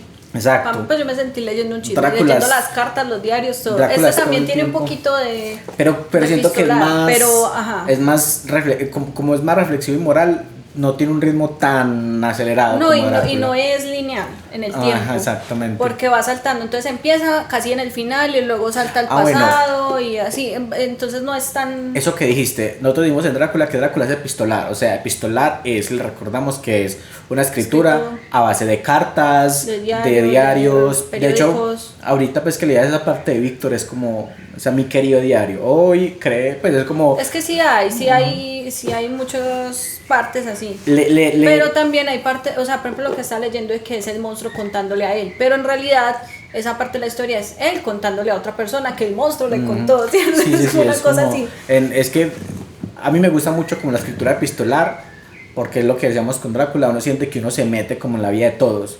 O sea, normalmente cuando uno lee un libro, uno lo está viendo desde la perspectiva de un personaje. Entonces aquí uno está viviendo la historia desde muchas perspectivas, o por lo menos en Drácula uno Mira cómo ve... empieza Frankenstein. Primera carta a la señora, o sea, empieza literal Yo con te iba a cartas. decir exactamente algo parecido porque Drácula empieza como es una escritura epistolar. Bram Stoker me gusta mucho, pero es que digo que es muy fácil de leer para la gente que no está tan acostumbrada y que se va a enganchar de una, porque Bram Stoker intenta darle un sentido real a su historia. O sea, Bram Stoker, tú sabes que por ejemplo nosotros lo que conocemos de los piratas los conocemos por un libro de literatura, que es historias de piratas famosos y no sé qué. Sí. Eso es una persona que escribió un Drácula pero de piratas. Pues sí, o sea, y la gente lo toma como, es una mezcla entre ficción y historias. Ajá. Y ese libro, no creo que llamas historias de piratas, no sé qué. Y es una persona que escribió un libro literario y la gente lo toma como real por la forma en que lo escribió. Y Bram Stoker intenta, bueno, no sé, no me acuerdo qué Ese fue es el estilo primero. en el que está escrito. Exacto, porque Bram Stoker intenta darle un toque realismo de documental a su libro. Y el libro comienza así: el orden que se ha seguido al disponer estos documentos quedará claro al leerlos. Se ha eliminado todo el material innecesario para presentar escuetamente la relación de unos hechos que casi están reñidos con las creencias de nuestros días. No se presentan recuerdos antiguos en los que pueda equivocarse la memoria, pues todos los documentos elegidos narran sucesos recientes, presentados desde el punto de vista de los que los redactaron y dentro del alcance de sus movimientos. O sea, él intenta que esto sea un documental, un documento de una historia que pasó y de cómo varias personas lo viven y lo dejan por escritos o por sonidos, pues. Y aunque es una cosa epistolar, se siente real en ese sentido. No sé si Frank se siente igual o si simplemente realmente son diarios de... Yo creo que no se siente tan real como eso, pero sí tiene sus cartas, sí tiene sus cosas, todo va en torno a eso, porque la historia comienza cuando ellos ya están persiguiendo al monstruo finalmente. Y se Van en un vuelven. barco y pues, yo creo que están en uno de los polos, en el polo norte. O sea, están en medio de hielo, el mar congelado, la tripulación se quiere volver y él está hablando con el capitán y le dice, mire, es que esto es lo que pasó. Y están persiguiendo el monstruo. Y ahí se devuelven. Y se devuelven, cuentan toda la vida de él, cuentan cómo lo creó, hasta que llegan a ese mismo punto. Que ahí ya llega como el gran final. Drácula sí es súper lineal. Ah. Drácula empieza desde cuando Jonathan va al castillo de Drácula, cuando Drácula va a Gran Bretaña, cuando cazan a Drácula y cuando lo Sí. matan al final. Pues o sea, es súper... Entonces por eso es que yo que al ser tan lineal el ritmo es como que Sí. todo el tiempo va creciendo, entonces es muy fácil de leer y es muy fácil de engancharse porque primero es muy difícil perderse, porque por ejemplo Sí. pasa que hay en un capítulo, no sé, hay 3 cartas carta del doctor Seward a Van Helsing. Y en ese mismo capítulo, carta de Van Helsing a Lucy o algo así. Entonces, por ejemplo, el doctor Seward le cuenta a Van Helsing algo y si no nos acordamos, más adelante, Van Helsing dice, acuérdate de lo que te dije en tal cosa, como para que uno no se pierda, como son sucesos vistos de varios puntos de vista, como que es fácil llevarlo así, como que siento que él hizo, como que si me puedo contar algo diferente en cada uno, la gente se va a perder a leerlo. Entonces como que él intenta como, bueno, aquí conté esto y aquí lo recuerdo para poder darle sentido a esto que va a seguir escribiendo. En Frankenstein, a mí me parece que, pues, ya defendiéndolo para que lo lean, pues es más corto. 280 bueno, páginas versus... Estos son 470. Exacto. Entonces, esto se lo leen en un momentico y además la forma en que está escrito te mueve los sentimientos. O sea, no me vas a decirte lo que yo he leído, o sea, a ti te mueve cosas y tú empatizas con la criatura, empatizas con lo que estás sintiendo. Es muy difícil, o sea, me encanta el monstruo. Voy a empezar a defender acá mi libro. El monstruo que crea Mary Shelley, porque no es malvado del todo. Tiene matices. Porque sí, tiene cosas. Ahí hay una diferencia muy amplia entre los dos monstruos, súper amplia. Ahí nos preguntamos qué es ser humano. Porque él es un monstruo creado a partir de métodos científicos y a pesar de eso parece ser muy similar a uno. Es como un humano que razona, que siente, que quiere cosas y a la vez en lo negativo también se parece al humano. En lo vengativo, en la tristeza que siente, en el rechazo con el padre. No, ¿cierto? A ver, a mí Drácula me gusta porque siento que estamos en un momento en donde nos están llenando muchas historias así. Pues en el sentido de que el monstruo no es malo del todo. O de que el villano, pues yo sé que ese no es un villano, pero me refiero a que nos están vendiendo como que lo que representa como un villano o un monstruo no es malo del todo. En ese momento hay muchas historias así, de películas y libros. Pero inspirados ¿por qué?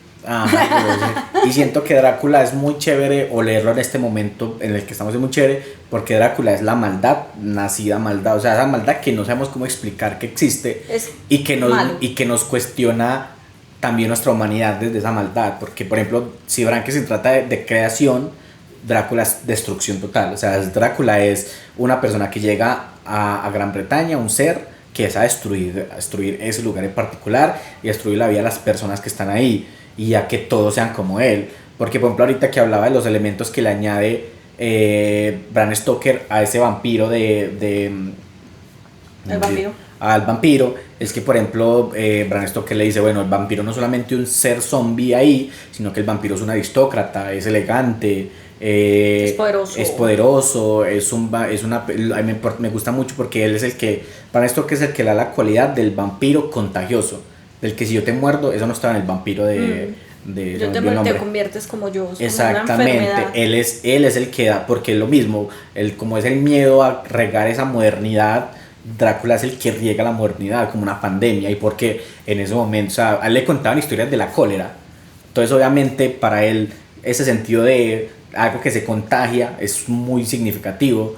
Entonces me parece muy interesante porque es como la maldad se puede contagiar o sea, no tiene que ser que es que la sociedad volvió malo, sino que es una maldad que existe y que se contagia.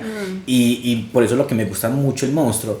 Pero a mí me gusta más en el sentido de la criatura, que es como nos hace cuestionarnos qué parte de maldad tenemos cada uno. Sí, obvio. Porque no somos perfectos.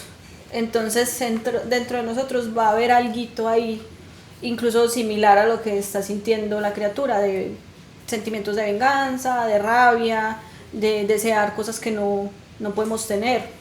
Incluso a veces que hay gente que reniega de su Dios, porque es como tú me trajiste a este mundo y estoy sufriendo esto. Sí, es que o sea, ese libro es muy contemplativo, siento que es muy de reflexión. Drácula sí es existe la maldad y hay que derrotar la maldad.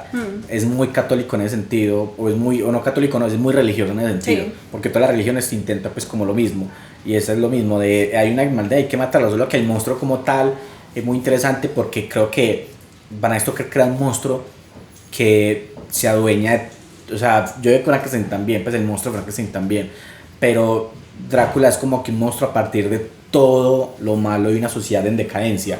porque es que en ese momento Bram Stoker era victoriana en donde está desmoronándose, y siento que él transmite eso de la sociedad perfecta, que llega un ente extranjero y que lo desmorona. Pero por ejemplo los dos son, bueno, dijimos que son la escritura es más, aquí es mucho más veloz, aquí es mucho ritmo desenfrenado y aquí un poquito lento. Pero por ejemplo, hablando de las repercusiones, por ejemplo, y como para llegar a esos ejemplos de cuál libro funciona mejor o cuál los gusta más de pronto, siento que, no sé, es muy difícil medir eso, sí, en cuántos monstruos él ve icónico y cuál no, porque yo siento que para mí Drácula... Es que siento que tristemente esta criatura no ha quedado bien plasmada, sí, en la cultura. Hay otra idea de lo que es el Frankenstein que todos conocen, que es un ser que nació de la maldad también, porque le ponen un cerebro de un asesino y mata y es sin sentido, es como tonto, así. En cambio habla, te conversa, te argumenta. Entonces es todo lo contrario. Hay un Drácula que hace Robert Downey Jr., ¿no? Que es el del 2007, 2004, algo así. Sí. Que lo que le... Es que hay demasiadas adaptaciones de Drácula, no, de Frankenstein, perdón. De Frankenstein. Que supuestamente ese es un poquito más reflexivo. O sea, siento que el problema de Frankenstein es que esa adaptación no le han transmitido, sí, ese mensaje de cuestionamiento que tiene el libro. Así.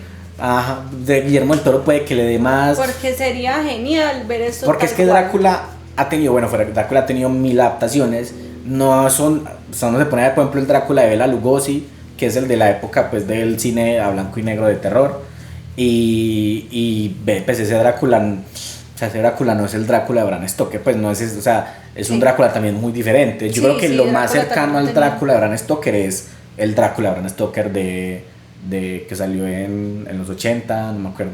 ¿Cuál?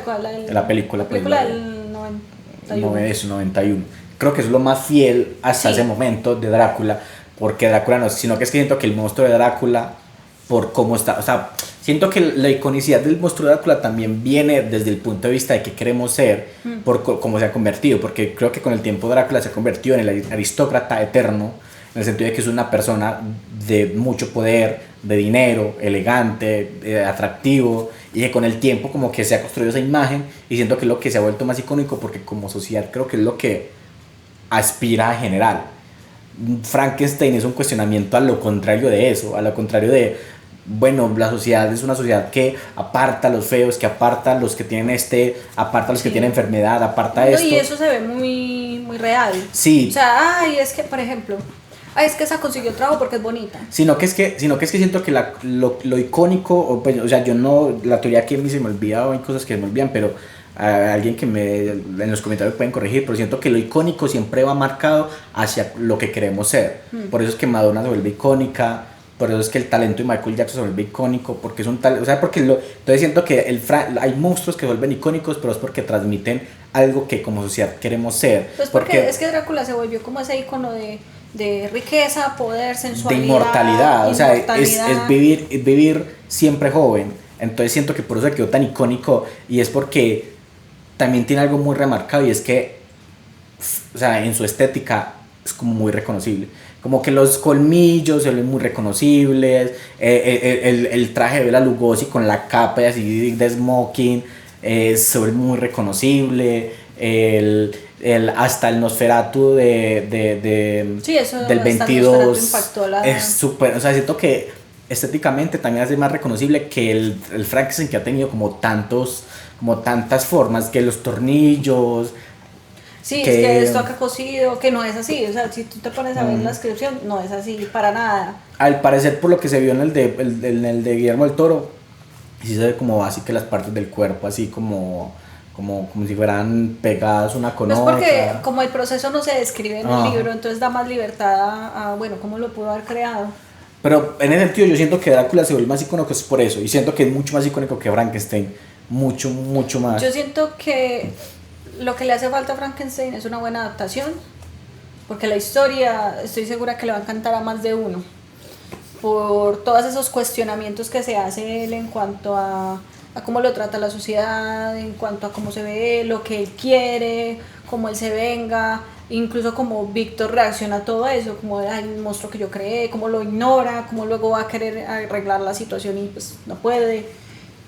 Y de cierta manera Frankenstein también es una idea de un cuerpo mejorado, porque es resistente, es grande, es fuerte. Es que, sabes que hay dos cosas que tocan los dos libros que es como súper moderno, y es que estamos en un lugar de mejoramiento estético continuo, que todo el tiempo está persiguiendo ese mejoramiento estético, y también de los límites tecnológicos, pues, porque tú también, y aquí, o sea, Frankenstein puede ser perfectamente el límite de la inteligencia artificial, porque Frankenstein es, o sea, la criatura es inteligencia artificial, o sea, es alimentar algo desde cero Sí. hasta que se convierta en lo que es, y es como que se puede traspolar a esas problemáticas modernas que estamos viendo, Sí. pero vuelvo a lo mismo, a Frankenstein, como tú dices, le falta una muy buena adaptación que cuestione, y no que sea simplemente el monstruo haciendo así, que es lo que tiene, siento que Drácula sí tiene, pero es porque Drácula no necesita ser reflexivo ni moral, sino que Drácula necesita ser maldad, y por eso está más mejor representado. Sí, a mí me gustaría como, para ir redondeando ya la idea, leer un poquito acá, porque al final, pues, bueno, no les voy a decir más sobre el libro, solo voy a leer esto. Bueno, se lo van a leer. Algo antes, porque aquí cortamos y hacemos la conclusión especial ahorita. Hay algo que le pasa a los dos escritores muy particular. Yo no sé de Mary Shelley tanto, pero Bram Stoker se muere pobre.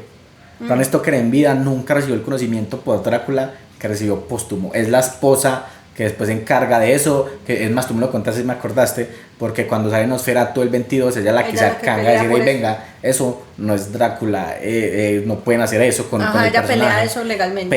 Pero Bram Stoker se muere, bueno, pues se muere pobre, porque él nunca, y siento que Mary Shelley igual en vida, obviamente no fue reconocida por y su... fue reconocida fue después, y lo mismo le pasó a Bram Stoker. Y ni siquiera después al ratico, no, después ahora. Ahora apenas. Porque por todos los movimientos feministas. Es más, uno retomando esos ten en cuenta que uno siempre ahora. dice el Drácula de Bram Stoker y no dice el Frankenstein de Mary Shelley. No. Es muy, o sea, es muy chévere porque el nombre de esa autora es como que nos quedamos en el título y nunca vamos a la escritora. En cambio con Drácula sí pasa que... El hecho de que se crea que es su único libro. Ajá. Y tiene un montón más, o sea, ella hizo una obra inmensa que merece la pena que volvamos a rescatar y que vayamos a leer. Si quieren saber un poquito más sobre ella, hay una película de su vida. Creo que se llama Mary Shelley, si no estoy mal, es igual su nombre. Sí, no es tan viejo, No, creo que es 2017. Ajá, sí. Yo me la vi, creo que fue en Netflix, no sé si siga ahí, pero es buena la película por si quieren ver lo que acabamos de contar básicamente de su vida. Ahí lo van a ver en una película. Y pueden ver las adaptaciones que hay de Frankenstein, que hay un montón, o de continuaciones que han hecho, por ejemplo La novia de Frankenstein. ¿Qué pudiera haber pasado si Víctor se hubiera creado la novia? Bueno, entonces voy a leer ese pedacito para que nos quedemos pensando y se lean el libro, para que sepan qué sucede al final, porque yo no les voy a decir nada. Usted, que se considera amigo de Frankenstein, es la criatura hablando con el amigo. Parece conocer mis crímenes e infortunios, pero a Frankenstein le era imposible concebir las horas y meses de desdicha que he pasado, desperdiciándome en pasiones inútiles. Mientras dedicaba todas mis fuerzas a destruir sus esperanzas, no satisfice mis propios deseos, que para mí siempre fueron vehementes. Siempre anhelé el amor y la amistad, y estos siempre me fueron negados. ¿Acaso no hay injusticia en esto? ¿Acaso soy el único criminal en todo esto, cuando la humanidad entera ha pecado en mi contra? ¿Por qué no odia usted a Félix, que me expulsó con desprecio de su hogar? ¿Por qué no execra el campesino que quería destruir al salvador de su hija? No, por supuesto que no. Estos seres son virtuosos e inmaculados. Yo por mi parte soy un ser miserable y abandonado, un aborto que debe desdeñarse y pisotearse y patearse. Incluso ahora, al recordar esta injusticia, me hierve la sangre. Para quedarse pensando en cómo fue la vida de injusta con esta criatura, a pesar de que sí cometió cosas atroces, sí, es lo que él decía, sus crímenes e infortunios. Es triste pensar que un ser solo por feo fuera rechazado de esa manera y que se le negara algo que todos anhelamos, que es el amor. el amor de la familia o de los amigos o de una pareja, porque ahí está literal plasmado esto en el libro. Vamos a las conclusiones y ya acabamos el capítulo. Yes. A ver, yo creo que son una escritora y un escritor que necesariamente hay que leer. Pues, Sí. Clásicos imperdibles. Sí, son clásicos imperdibles los dos. A ver, como para terminar, siento que aunque los dos han dejado como un legado muy, muy teso, vuelvo a ser el mismo, pasa mucho con la escritura clásica, es que los escritores no se han reconocido hasta muchos años después, de que también en el sentido de esa idea no hay como defender las adaptaciones, pues en el sentido como que no hay alguien que defienda sus adaptaciones, como por ejemplo lo hacía King o como lo hace a veces, como lo hacía Los hijos de Tolkien, por ejemplo, cosas así. Bueno, porque, o sea, en vida creo que, si no estoy mal, Mary Shelley sí pudo ver una adaptación a teatro de su obra, pero pasa mucho que pues las películas que conocemos ahora ellos no las vieron. Sí, o sea, es lo que yo siento que con las historias clásicas a veces se permite, o sea, se permite una libertad exagerada, como que no hay límite de libertad y hacen cualquier cosa con las historias, y eso le pasa mucho a Frankenstein. Sí. En Drácula apenas lo estamos rescatando, creo que en ese siglo XX lo estamos rescatando y XXI se rescató y se han traído historias un poquito más cargadas del personaje como tal. Siento que a Frankenstein le falta mucho eso, pero es porque... No sé, dime tú que eres audiovisual. Yo siento que en el cine hubo un tiempo en que las películas eran más vacías y se perdía toda esa carga emocional y ese mensaje que había en los libros. Es que si nos podemos hablar, por ejemplo, del terror de los 50, blanco y negro, perdón, de los 30, 40 y 50 de Bela Lugosi, pues el cine se hacía para entretener o para causar emociones. Nosotros criticamos mucho ese tema de las emociones rápidas de las redes sociales, pero el cine nació así, como una emoción rápida, y eran películas cortas, por eso mismo, porque la gente no iba a pensar, la gente iba a ver algo que no te tuviera, que le diera susto y tal. Ni siquiera llegaban a la hora, ¿no? No, eso eran cortas, porque la idea era que la gente no... por cierto, Frankenstein en Max. Sí, ahí no, Max tiene todos los clásicos. Pues si usted pone a buscar los clásicos ahí de La cosa del pantano, todos están en Max. Sí. Pero siento que el cine en esa época nace así, por eso es que se ampararon, o sea, el Hollywood se amparó en los monstruos para traer esas historias que no fueran tan complejas de entender, sino que era simplemente un monstruo haciendo algo puntual. Exactamente, y con la momia y con la cosa del pantano y Drácula y el hombre lobo y todo eso. Entonces siento que es eso. Ahora es que, o sea, con el pasar del tiempo es que el cine se ha complejizado, como se ha vuelto más complejo en el tema del mensaje y de lo que cuenta y la narrativa y un montón de cosas, y más cine que no es de Hollywood, pues otro cine que es más complejo. Pero siento que a los monstruos clásicos les hace falta esa reescritura de sentémonos a complejizar lo que eran los originales, y me parece que le falta eso. Sí, pero es que incluso muy reciente, o sea, con libros de Stephen King siento que aún pasa eso. Pero es porque hay que entender que o sea, transmitir un mensaje escrito a un mensaje visual siempre hay que simplificarlo, porque hay cosas que hay que hacer que la gente entienda. Últimamente se está haciendo mejor. O sea, pues yo sé que hay mucha gente que se burla de Duna, pero Duna cuestiona mucho, aunque es una película de acción y un montón de cosas, tiende a cuestionar mucho cosas así. Pero hay otras historias de los libros que no son tan de ciencia ficción, sino que son como más centrados, que son muy reflexivos todo el tiempo, pero igual aún falta pues mucho, porque adaptar un libro es muy complicado. Pero bueno, son dos libros. Yo creo que la conclusión es que, o sea, los dos, el mensaje que quieren transmitir los dos, creo que los transmiten súper bien. Creo que, aunque nosotros intentamos como que obviamente la idea es que se lean los dos y no solamente uno. Yo ya me leí los dos, recomiendo los dos. Que se los lean, que lleguen aquí y se vuelvan a los comentarios de este video y digan, ya me lo leí, me gustó, no me gustó, y nos dejen, o si ya se lo leyó, que nos comenten ahí, me gustó mucho, o creo que, no sé, amplían otras cosas que no hablamos, porque de pronto hay muchas cosas que no hablamos en este capítulo. No, y tengan en cuenta, no los leímos recientemente. Sí, son cosas que me acuerdo, tenemos, ajá. Y hay muchas cosas que sería chévere redescubrir, y que si uno se lo vuelve a leer, uno lo redescubre otra vez. Y vuelve a decirlo, cuando uno llega y se lee un libro y después conoce el contexto del libro y se lo vuelve a leer, uno es como que entra en otro mundo diferente. Dicen pues que releer un libro en otra etapa de tu vida es como leer un libro diferente, porque tú eres otra persona, tú tienes ya otras ideas, otros conocimientos, entonces lo vas a ver con otros ojos. Podría pasar lo mismo si alguien ya se leyó estos libros y los relee ahora. Entonces esperamos que este capítulo les haya gustado un montón, que no sé si les gusta hacer más, les gusta que hiciéramos más versus, nos coméntenos ustedes cuál les gusta más, cuál les gustó más. Por aquí les damos el spoiler de lo próximo que vamos a hablar, porque ahorita Paula mencionó que ella alcanzó a ver una representación en obra de teatro de Frankenstein. Y este escritor también alcanzó a ver la obra de teatro del fantasma de la ópera. Entonces en el próximo capítulo vamos hablando del fantasma de la ópera. Ese libro es muy importante para nosotros. Sí, muy importante. Lo leímos juntos, por eso hay dos. Y bailamos en nuestro matrimonio una canción de la ópera. De la ópera del fantasma. Entonces es muy especial para nosotros. Espero que también lo vayan a disfrutar. Sí, como nosotros vamos a disfrutar hablando de él en el próximo episodio. Entonces, ahí nos disculpan que solo subimos un cuentico, pero cuando podemos vamos dándoles un poquito más de contenido. Recuerden que es que nosotros trabajamos, Andrés está estudiando además, hace un montón de cosas y él es el audiovisual, él es el que edita y hace toda esta magia. Yo solo me siento acá a hablar.